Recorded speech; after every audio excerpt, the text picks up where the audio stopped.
Most of the time, when you finish watching a good movie, you either leave the theater content or obsessed with the main character if they're cute. But every time I finish watching a good movie, I can't help but feel jealous. Jealous that someone was creative enough to come up with an idea that never existed before, and jealous that they were able to make that completely absurd idea make so much sense through connecting it with other ones. I wanted to do that. And for my capstone project, that's exactly what I did. Well, that's a bit of an exaggeration. I didn't create the next Star Wars or E.T., but I created a script from my own connected ideas that has never existed before. Now, before I started this project, I wasn't even sure I wanted to do this for it. I mean, all that writing and thinking, two things I've never been all that good at. But then I thought about how beneficial this could be for me. I mean, I've always wanted to write an original story, and writing a script must be easier than writing a book, right? Plus, if I'm going to film school next year, having a completed script along with the knowledge of how to write one could put me ahead of my future classmates. So then it was settled. I was going to write the script to a movie I would want to watch myself. Unfortunately, this bit of excitement didn't last long before I realized I still had no idea what I wanted my script to be about. So, I spent the summer before senior year trying to think of movies that didn't exist. Can you see my dilemma? Every idea I had was either too similar to another movie or too original to make sense. During the summer, I also participated in my school's AAU team. And one day before practice, it hit me. I had never seen a movie where the main character was a girl who played basketball. Now, that's not to say there aren't any, because there are, but this gave me something to start with. My movie, Caught Off Guard, is about Alexandra, a teenage girl who loves basketball but isn't good at it and who's too stubborn to ask for help. She deals with enough frustration from this on her own, but when she's forced into a position where she has to regularly practice with someone else, she has to learn to cooperate and control her anger.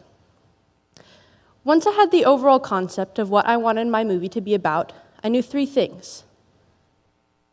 I knew how I wanted it to start. I had a dramatic climax already planned out, and I knew how I wanted it to end. The only problem with this three-step mindset was that I still had no idea how I was going to connect these three things together, nor did I even know how to write a story in the first place. So, I took to YouTube and different articles and websites to research how exactly one creates a good storyline, along with how to format it in a script. I even dug up an old lesson from Mr. Hussey's 9th grade English class and researched more about the hero's journey. As I researched more, I created a Google Doc to fill with notes about what I had learned. I used this as a tool throughout my screenwriting process so that I could go back to my own simplified explanations in case I needed a reminder of how to write something. Unfortunately, it wasn't until the second quarter of my senior year that I found out I had started off completely on the wrong foot. Sometime during that second quarter, I went to Barnes & Noble and found a book called Screenwriting for Dummies. Through this book, I learned that I had skipped a crucial part of the screenwriting process: film treatment. A film treatment basically summarizes the concept and overall elements of a screenplay. It's a thought-out version of the movie before the script is written. Reading that made me realize I couldn't continue working on a script I had barely planned out. I avoided connecting ideas in the beginning because it was intimidating to me. I could feel the writer's block before I had even begun writing, so I planned nothing and let the flow of my imagination take control. As you can see, that didn't exactly work out for me. So I put the screenwriting aside to learn how to write a film treatment, and with help from Linda Cobb, I was able to write a well-thought-out film treatment that ended up doubling as a college application.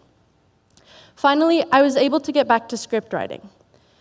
I think one of the most difficult things I had to face while writing this script was trying to explain through dialogue how specific basketball moves worked. Now, I'm not the most skilled basketball player, but I know the basics from being on a team. However, having to research and learn to explain moves I had never even done before was very verbally challenging. In certain cases, I even had to practice a specific move I was researching with a physical basketball just to try it out myself to know exactly what it would feel like so that I could explain it to the best of my abilities. Throughout my capstone, I got better at connecting ideas.